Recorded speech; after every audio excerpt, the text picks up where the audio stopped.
Marami mga tao may mga mabibigat na problema at pag naisip mo yung problema nila, kawisan parang gumagaan yung problema mo. Today we're going to get acquainted with a lady that had a terrible problem. Ang ating pag-aaral, From Problem to Solution. Salamat Panginoon dahil bawat katapat ng problema ay solusyon. Give us wisdom that we may learn from our reading today. That we may learn from you. So be our speaker, be our teacher, empower us, guide us. Linisin niyo po kami, walang maging sagabal para dumaloy ang pagpapala niyo sa aming buhay. Palakasin niyo po ang aming katawan, patalasin ang aming isip, paglayain ang aming espiritu na makipagniig sa inyo. Be our speaker, teach us, lift up only your name. And in your precious name, in the name of your Son, Jesus, we pray with thanksgiving. 2 Kings 4:1. One day, the widow of one of the Lord's prophets said to Elisha, "You know that before my husband died, he was a follower of yours and a worshiper of the Lord. But he owed the man some money, and now that the man is on his way to take my 2 sons as his slaves." Isa sa mga napakagagandang kwento sa Old Testament. Isang babaeng balo ang desperada dahil bukod sa lungkot na dinadala niya sa kamatayan ng kanyang asawa, ngayon ang kanyang 2 anak na natitirang aliw niya sa kanyang buhay at gabay sa kanyang pagtanda, ay kukuhanin pa nung pinagkakautangan ng kanyang namatay na asawa. Tradisyon nung araw na ang hindi nababayarang utang, yung anak mo ang magiging bayad. Malaking problema. Nalulungkot, wala na ng asawa, at ngayon mga walang pa ng mga anak. Nagpunta siya sa boss ng kanyang asawa, yung head prophet, si Elisha. At nilinaw niya, diniin niya na ang kanyang asawa ay dating naninilbihan, nag-aaral, tagasunod ng propeta, kaya may connection siya dito sa propetang ito sa pamamagitan ng kanyang asawa. 2 Kings 4:2, "Maybe there's something I can do to help," Elisha said. "What do you have in your house?" A most important and a most intriguing question. Lumapit yung babae sa kanya dahil nangangailangan ng tulong. Hindi natin alam kung ang inaasahang tulong ng babae ay bigyan siya ng pera para pambayad sa utang at ng yung anak niya ay huwag maibayad, huwag maipangbayad, or kakausapin ba ng propeta yung pinagkakautangan na patawarin mo na yung utang, propeta naman yung nagkautang sa'yo. Hindi natin alam kung anong laman ng isip ng babae. Pero definitely, hindi yon ang iniisip ng propeta. Kasi sabi ng propeta, "Maaaring may maitulong ako sa'yo. Ano ba ang meron ka sa bahay mo?" Hindi itinanong kung ano ba ang meron ng nanay mo, kapatid mo, kapitbahay mo, o ano bang meron ako na pwede kong ipautang sa'yo? No. Ano bang meron ka? At kung umaasa yung babae ng tulong na mas instant, halimbawa ay funds, baka pwede siyang wala ng gana dahil ang tanong sa kanya kung anong meron siya. Walang-wala nga siya, kaya nga siya lumalapit. 2 Kings 4:2-4, "Sir, I have nothing but a small bottle of olive oil." Elisha told her, "Ask your neighbors for their empty jars, and after you've borrowed as many as you can, go home and shut the door behind you and your sons. Then begin filling the jars with oil and set each one aside as you fill it." Nakakataka naman itong payo ng propeta. Sabi niya, "Anong meron ka sa bahay mo?" Sabi nga natin, walang-wala nga siya kaya lumalapit. Sabi niya, "Ginoo, wala po akong anuman kaysa konting-konti lang na langis ng oliba." Alam niyo yung olive oil noon was a commodity. It was a precious commodity kasi yan ay pwedeng pangluto, pwedeng pagkain, pwedeng panggamot, pwedeng pangmasahe. Very precious. At sabi sa kanya ni Elisha, "Baybayin mo lahat ng mga kapitbahay mo, manghiram ka ng napakarami, pinakamaraming kaya mong hiramin ng mga walang laman na mga banga, mga sisidlan, umuwi ka, at isara mo ang pinto, kayo lang mag-iina ang nasa loob ng bahay, at pagkatapos, simulan mong isalin yung langis mo na konti sa mga nahiram mong sisidlan." 2 Kings 4:5, The woman left. Later, when she and her sons were back inside their house, the two sons brought her the jars, and she began filling them. Very thrilling, very exciting. Marami-rami naman silang nahiram ng mga lalagyan. Nagsara sila ng pinto at sinimulan nilang magsalin. 2 Kings 4:6, at last she said to one of her sons, "Bring me another jar." "We don't have any more," he answered, and the oil stopped flowing from the small bottle.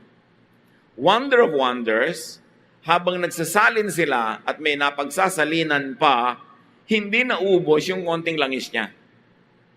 Kailan ito naubos? Nung wala nang mapagsasalinan, ubos na ang mga jars. Kaya sabi niya, pahingi pang lalagyan, wala na po tayong lalagyan, puno na at wala nang empty, tumigil yung langis sa pagdaloy.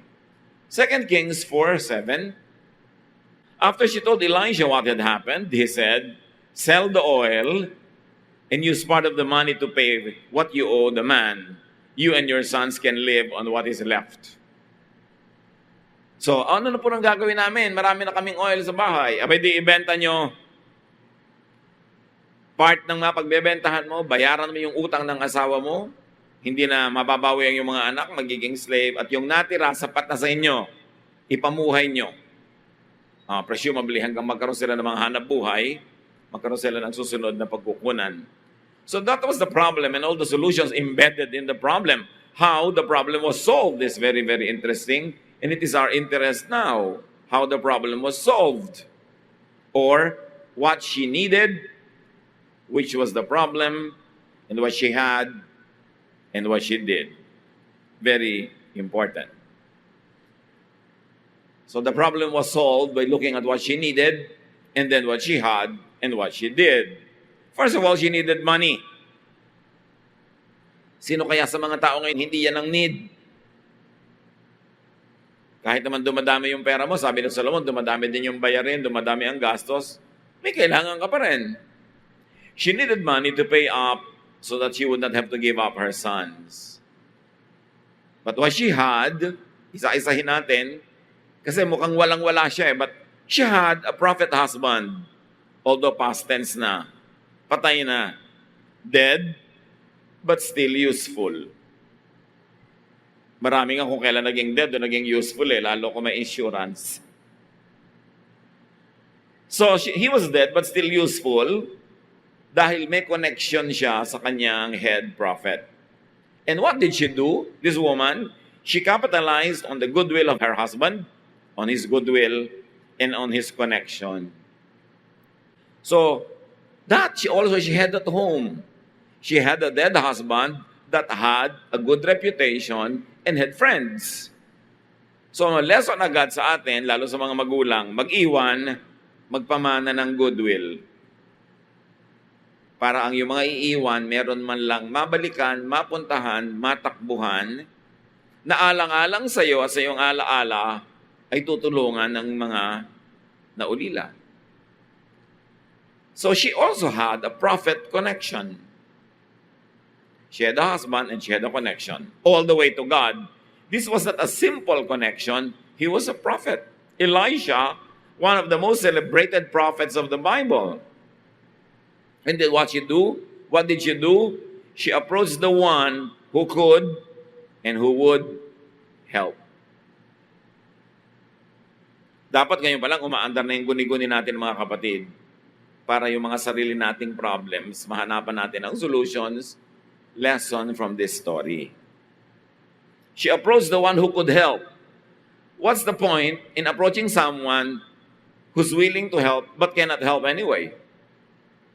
And then she approached someone who also would help. What's the point if they could help but would not? Kung kaya nga pero ayaw naman o hindi gusto. So isipin, sino ang merong ganong power? And she had an idea. What was that idea? Tell the prophet. Kailangang sabihin ko sa propeta ang problema ko. Sobrang bigat, kailangan humanap ako ng ibang balikat na pwedeng tumulong, laang tumulong, kayang tumulong, at gustong tumulong. At yun yung propeta. So the solution to many of our problems is usually just an idea. Idea. Bawat problema may katapat na solusyon. Kailangan lang makonekta sila ng idea. Dapat may idea, dapat may iniisip at nag-iisip ang tao. And what she did, she worked on the idea. Sabi niya, alam ko na, ang una kong gagawin, pupunta ako sa prophet, sasabihin ko ang problema ko. At hindi siya nagpatumpik-tumpik, hindi siya nagtagal pa, pumunta nga siya at sinabi niya. Marami sa atin, maraming ideya, pero walang aksyon. Alam mo yun ang gagawin mo, tama. O sige, kukuha ko na insurance. Kailan? Sige, sabihin ko sa iyo, biglang namatay ka na bigla, wala na insurance. Kung kukuha ka rin lang, kumuha ka na ngayon kasi unang hulog mo pa lang, pag bigla ka na dedo, covered ka na. Act on the idea, especially if it's a good idea. Meron naman mga tao, act ng act, wala namang ideya. Suntok-suntok sa buwan, kung ano-anong pinagagagawa, walang plano. Hindi rin magwo-work. So she had a good idea, and she acted on the idea in a very timely manner. Kasi kung pinatumpik-tumpik pa niya, pinatagal-tagal, baka dumating na yung pinagkakautangan, nakuha na yung mga anak niya bago pa siya nakakilos. Do not, sabi nga ni Manuel L. Quezon, do not live for tomorrow what you can do for today. Natatandaan niyan yung mga nag-elementary na noong mga 1960s, Quezon Code of Ethics.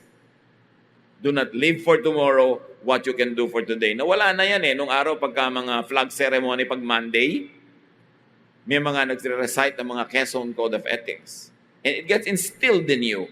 Manners, etiquette. Kailangan huwag yung manya na habit. So the prophet did not give her money. The prophet gave her another idea in answer to her idea. Her idea was to go to the prophet, so the prophet gives her another idea. If the woman was thinking of money, the prophet gave her something better. Pag mayroon tayong financial problem, mga kapatid, hindi pangungutang ng pera ang laging pinakamagandang solusyon.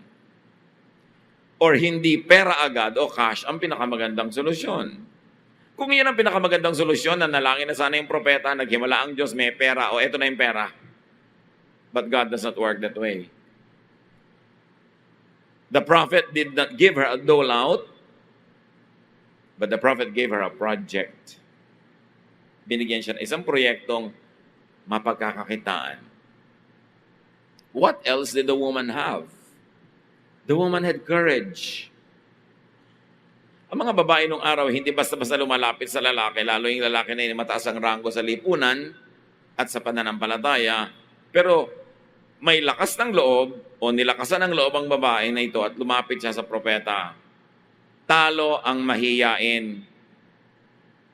Lalo kung biyuda ka, mahiyain ka, magiging alipin ng mga anak mo. Ang mga anak ng mga mahiyaing magulang, dehado, talo, ipinapatalo dahil nahihiya. Tanggalin nyo yung hiya sa buhay. Ang ikahiya mo lang yung masamang ginagawa. Pero yung lalapit ka, hihingi ka ng tulong, lahat naman nga kailangan ng tulong. Tiyakin mo lang na hindi ka naman laging ikaw na lang yung humihingi. Pamisa-misa ikaw naman magbigay. O pagpahingahin mo naman yung hinihingan mo, hindi parate. Pero hindi nakakahiya na humingi ng tulong sa oras ng kagipitan. Hindi nakakahiya na magpaalala kahit sa employer mo na deserve mo na ang raise kasi ang tagal-tagal mo na, ang galing-galing mo, ang husay-husay mo, wala pa. Hindi nakakahiya na i-demand mo kung ano yung what is rightfully yours. Kung namatay ang asawa mo, nag-aagaw-agawan sa mana yung mga pamilya niya, mahiyain ka, talo ng anak mo. Dapat ang tao hindi mahiyain, lalo may umaasa sa'yo.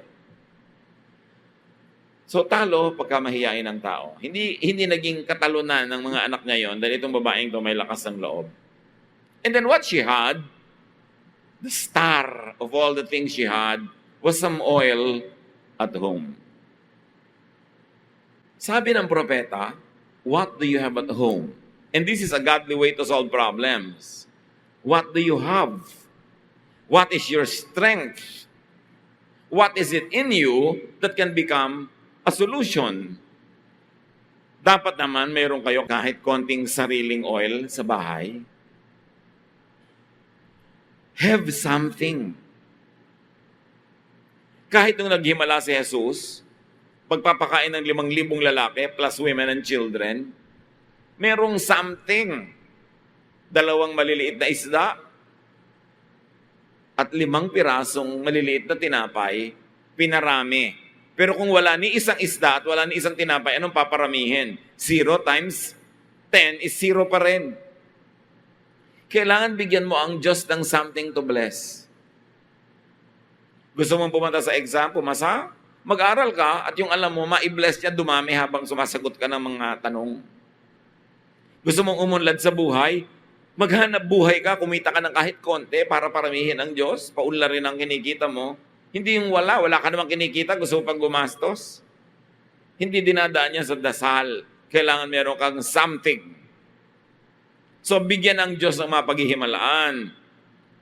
Huwag walang-wala.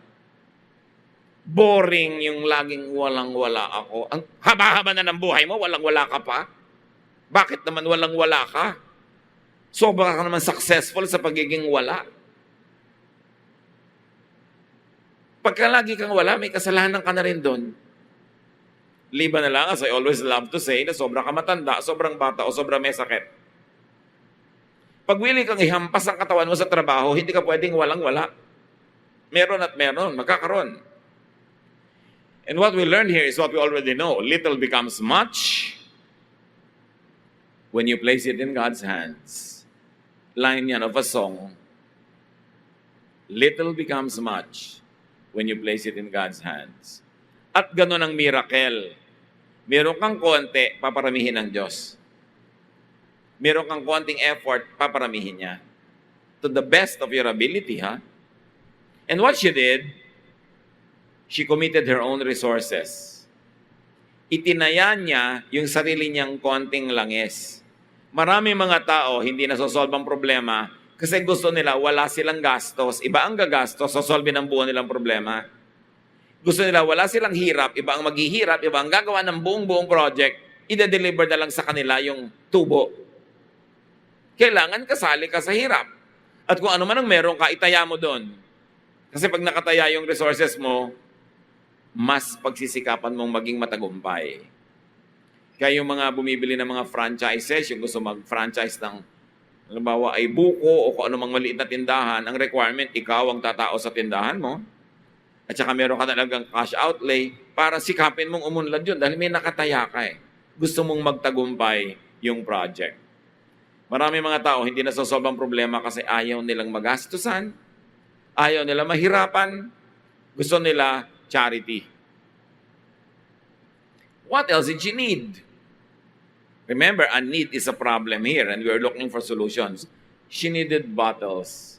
She needed jars. Lots of them. But what she had was only what was at home. But she had neighbors who had the bottles, the jars. And obviously, she had goodwill. Wala siyang jar, pero may mga kapitbahay siyang may jar.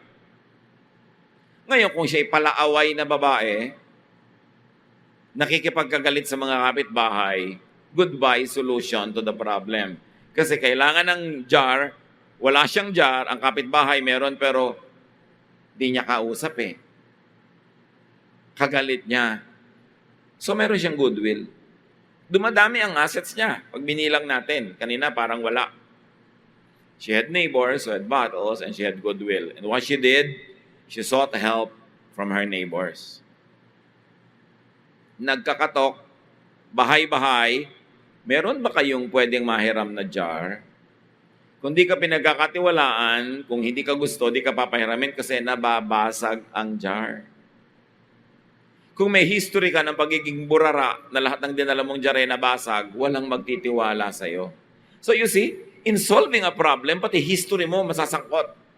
Trustworthy ka ba? Pwede ka bang pagtiwalaan? Pwede ka bang pahiramin? Kasi pwede, yes, marami akong jar.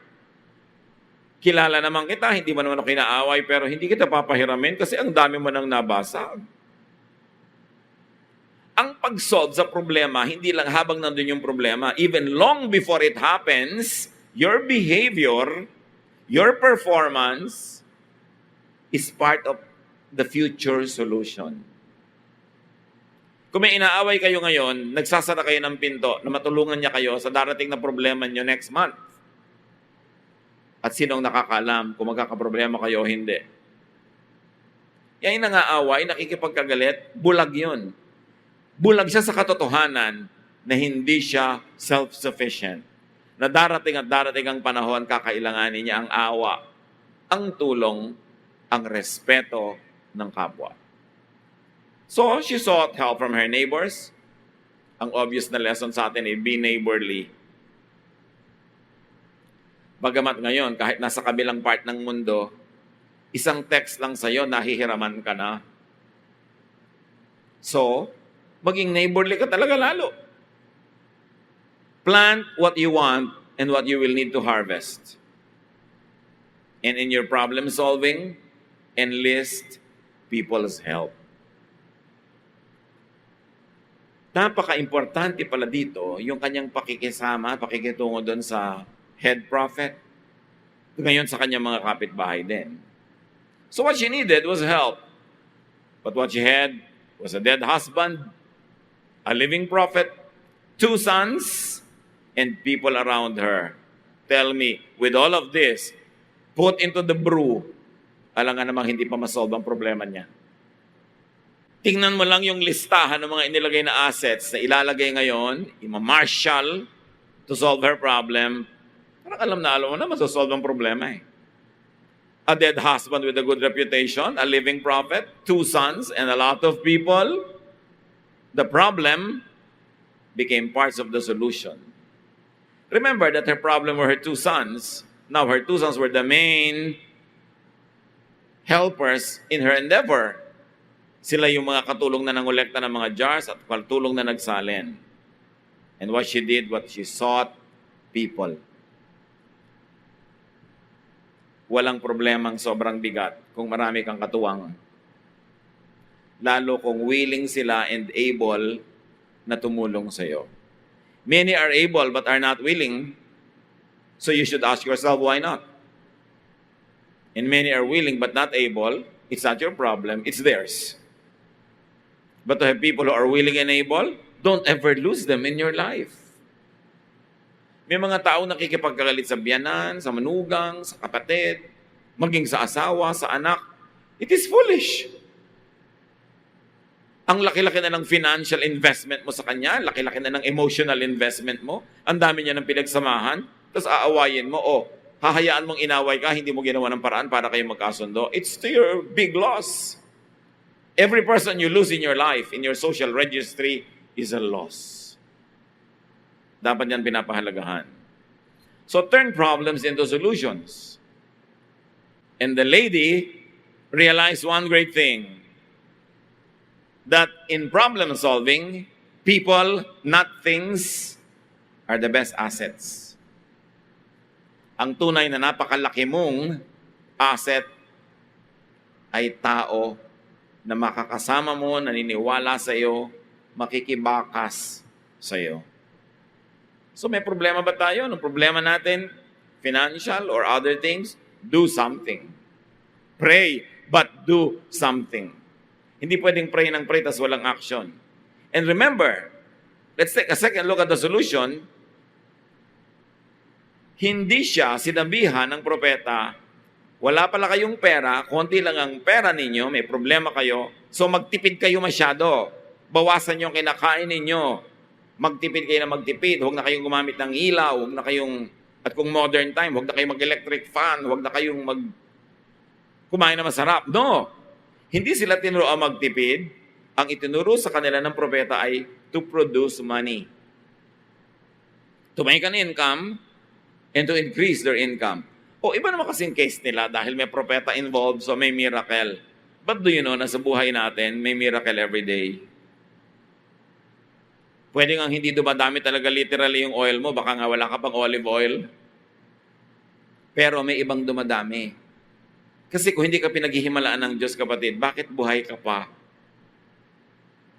Sa dinami-rami ng need sa buhay at sa kinakonti-konti ng resources, bakit buhay pa tayong lahat? Himala yun. Tayo ang living testimony na nangyayari pa ang mga himala. na napakaraming pwede mangyari sa iyo. So pagpunta mo lang dito, pwedeng nasagasaan ka, nabundol, nadaganan ka ng natutumbang puno. Pwedeng may sumaksak sa iyo, pero ayan ka, buhay ka. Himala. Patuloy ang paghihimala ng Diyos. Yan lang makatawid ka ng mga kalye ng Maynila na manatili kang buhay. Himalayan, ha? Daig pa nito yung nasa Biblia. So, hindi pinaghihimalaan din tayo, ha? Hindi lang sila. Pero ang point, the secret is in commerce, not in slavery.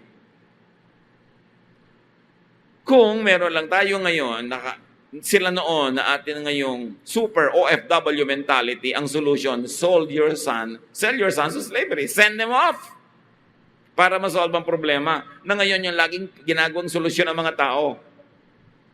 Hindi naman laging yun ang solusyon. Nasanay na lang tayo na yun ang solusyon. Maraming solusyon. Ang yumayaman nga sa bansa na ito, yung mga nag-i-stay Hindi yung umaalis.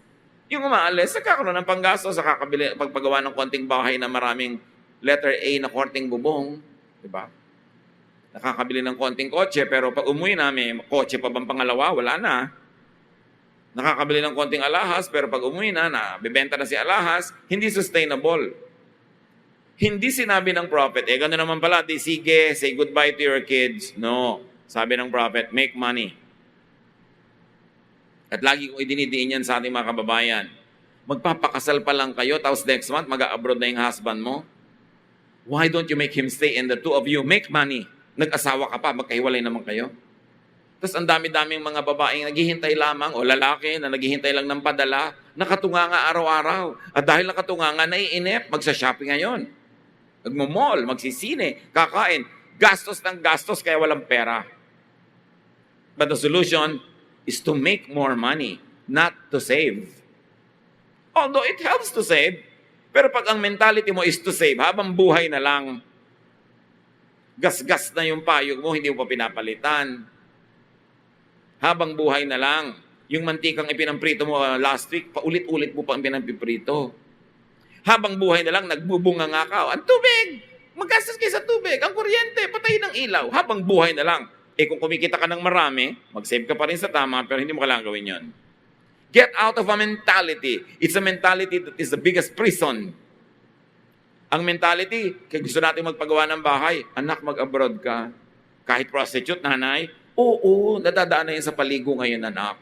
Ang halaga, magkabahay tayo. Yung kumari ko, mas malaki ang bahay. Lagi na lang ang solusyon, itaboy ang mga tao. Tapos lulungkot-lungkot. Pag nalungkot naman, hahanap ng konting aliw. Nagkaka-complicate ang problema. Well, it is a band-aid solution. It should not be the mentality of our people to always send out our loved ones to earn money. Ang mga yumayaman dito sa bansa natin, mga foreigner, bakit sila nandito? Dahil nagkakapera sila dito. Ayun, iba naman, kung gusto mo mag-abroad dahil hilig mo, dahil gusto mo talaga, well, ibang usapan na yon. Pero para isipin mong yun lang ang solusyon, hindi yun totoo. Noong 1970s lang nagsimula yung policy na yan. Mid and late 70s. But before that, hindi naman yan ang solusyon natin sa ating mga economic problems. At nandito sa kwento, hindi sell your labor, sell your children, no. Produce more. At nakita natin kung paano sila nakaproduce ng more, hindi ko na uulitin. So anong problema natin sa buhay? Lalo kung financial, produce more. I'm not even telling you to keep on saving. Kundi, produce more money. Gusto mo palang kumain ng masarap, edi mo produce ka ng maraming pera. Gusto mo palang lunurin ka ng electric fan na laging nasa 3 ang speed, edi gawin mo, pero may pambayad ka dapat sa kuryente. Make money. Kailangan meron kang enterprise. And all the elements in the story will help us do that. Hindi na uso ngayon ang one-income household. Talagang maghihirap ka, puro tipid. Kailangan lahat may kita. Bawat taong nagko-consume, dapat nagpo-produce. Except for the few moments, and it should be short, when students are full-time na nag-aaral, o sobrang bata, sobrang tanda, o sobrang may sakit. Konti lang yon. Marami are able-bodied, kayang-kaya natin mag-produce. Huwag kayong makontento na isa lang ang income nyo. Kung hindi kayo kontento sa inyong income. Ngayon, kung kontento kayo, di sige, makontento kayo. Pero ang dami nyo pang pangarap. Gusto nyo pang makapagbakasyon sa napakalayong Batangas. Hindi maabot-abot na pangarap. Abay, increase your income. Huwag kayong makontento sa sweldo-sweldohan lang. Dahil walang matutupad na pangarap pag ganun lamang. Seek people's help. People love to help others who deserve the help and people that they like. So it is important to be likable. You know, success happens to people who receive help at the right moments in their life. Everyone needs help, but people help only those they like. So be likable. It's important.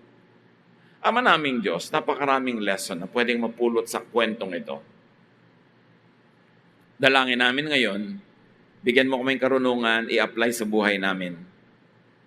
Hanapin yung mga equivalent sa buhay namin, nung prophet, nung oil, nung neighbors. Hanapin namin yung equivalent ng pagsisikap, ng character that will deserve the help of others. At nawa, Panginoon, kung meron man sa mga anak mo ngayon dito ang kinakapos, nagigipit, give them the idea that could get them out of this situation. It's always an idea. Nawa, Panginoon, kung makuha namin at matanggap yung ideya mula sa iyo, maging masipag kami to turn it into reality. Huwag kami maging kimi, dungo, mahiyain, at tumayo kami, Lord, to claim our destiny. You know the plans that you have for us. Plans to give us a hope, a future. Plans not to hurt us. Nawa, Panginoon, yung aming mga aksyon, maging tugma sa aming mga pangarap. Maging tugma sa mga ninanais namin sa buhay. Pagbulay-bulayan natin ng mga kapatid, hanapan ng personal application, and may the Lord let that oil flow. Remember, the oil stopped flowing nung wala nang lalagyan. So yung oil ni Lord sa buhay natin will stop flowing only pag wala nang lalagyan sa inyong buhay. Matatapon lang, masasayang lang, the blessing will stop. But as long as you are ready, willing, and able to receive the blessing, it will not stop. So if it stops, look at yourself and say, wala na pala akong lalagyan, ganito lang kaliit ang utak ko, ganito lang kaliit ang sipag ko, ganito lang kaliit ang pananalig ko, matatapon lang, masasayang yung blessing, so it will stop. Teach us, Lord. Teach us how to be deserving so that this blessing will keep flowing all our lives. Meditate on this, church.